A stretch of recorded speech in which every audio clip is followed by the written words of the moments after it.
كنت مرة بالمطعم وكانوا في عندي أصدقاء جايين يفطروا عندي والمطعم الصبح ما بيفتح، فكنا قاعدين برا فلقيت جارتي محل بيعمل أظافر بدها تسلم محلها وترجعه للشركة.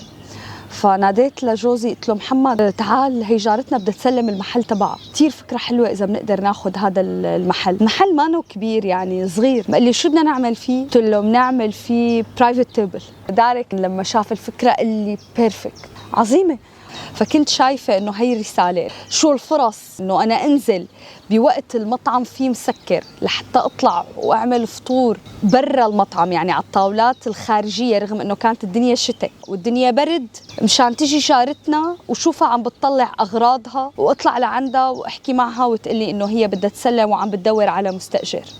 فهي كانت بالنسبة إلي يعني فرصة. دغري أخذنا موعد من مالك المحل، طلب منا أول شيء CV إنه مين أنا وشو بدي أعمل فيه للمكان وشو القصة.